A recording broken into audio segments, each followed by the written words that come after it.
Okay, let's come back to Vanessa and C.J. Hopkins, Vanessa.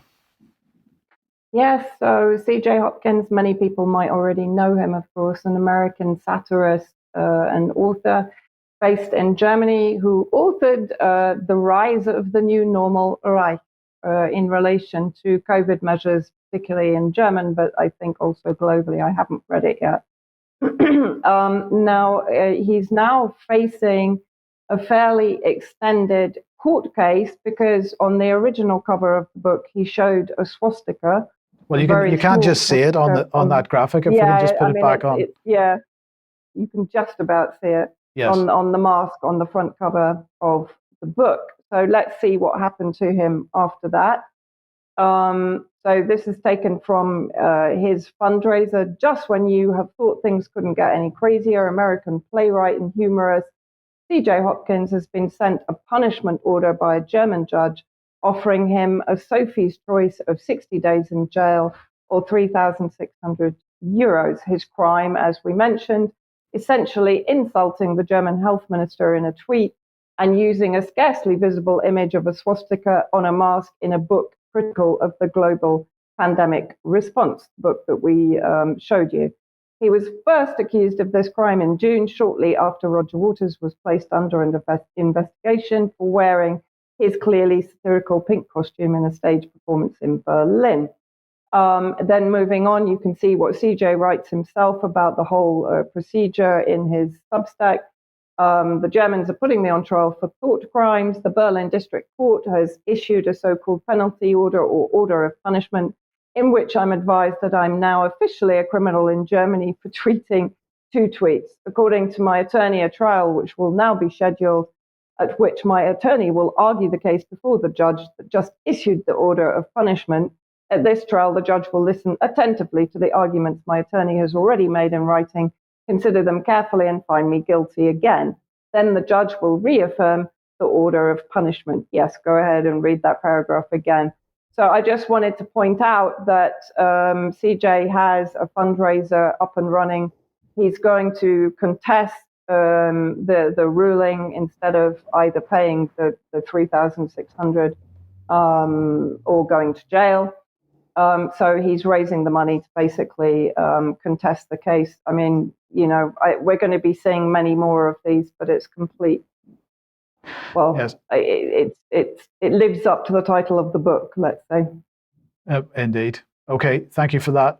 Now let's move to Africa and Gabon. So let's bring the map on screen so that we can see where Gabon is. It's a bit south of the so-called Sahel, and of course there's been a military intervention, what some people are calling a coup. So here is a tweet from Africa Fact Zone. Gabon's military names General Brice Nguema as the transitional leader. He said ousted President Bongo violated the constitution by seeking a 3rd term. He also said his illness was an issue that wasn't addressed. He is the head of the Presidential Guard. Now, Vanessa gave me some links to some stuff on this. I recommend everybody reads this series. This is entitled The Crimes of Bongo, Apartheid and Terror in Africa's Gardens of Eden, Part 1. There are 2 or 3 parts to this, but it's on the Black Agenda Report website. It'll be in the show notes, linked in the show notes. But, other people that have been commenting on this are saying, that Bongo, his father, reportedly 70 bank accounts, 39 apartments, 2 Ferraris, 6 Mercedes-Benz cars, 3 Porsches, and a Bugatti in France.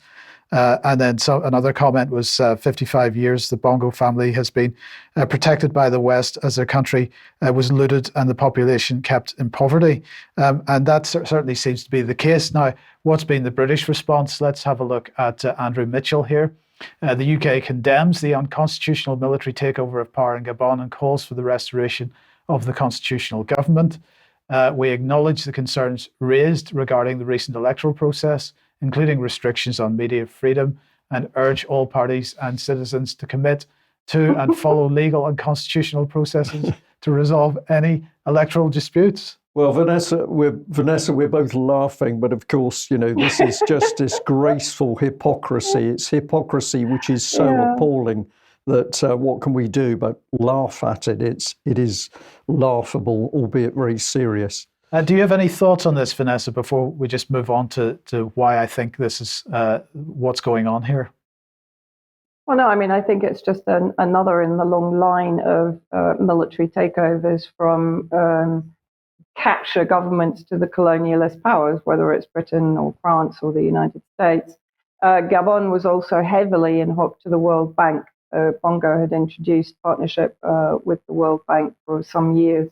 So, yeah, I mean, we're just seeing a continuation of the pattern. And of course, the UK is very upset that democratic processes are not being followed. If only this could happen in the UK. They shouldn't have said that. Well, indeed. Okay. Well, look, so what's going on here? Well, of course, we had the BRICS meeting last week, and Dilma Rousseff, when the new development bank was launched, said, our financial support is provided without onerous conditions. And I think this perhaps gives us a clue as to what's going on. So we're seeing, military interventions in several African countries and a rejection of Western finance and so on. But I wanted to bring this on screen because this is from carboncredits.com. Gabon shakes emerging debt for nature swap market. So what is this debt for nature swap? Well, of course, Gabon has debt with the World Bank and whatnot and Western nations. But debt for nature or climate swaps are deals that allow a country to restructure its debt at a lower interest rate or for longer repayment periods. And that's in exchange for the debtor's commitment to fund conservation or climate-related initiatives, right? So what we have going on here is more conditions, in this case, conditionalities on debt that's held by African nations, in this case, in order to pursue Western-driven climate initiatives and climate goals. The African countries are increasingly rejecting this. And I think this is a positive development. It's positive they're resisting it. It's just blatant blackmail based on policies made by people who say we've elected ourselves to control 700 million people. Indeed. Okay.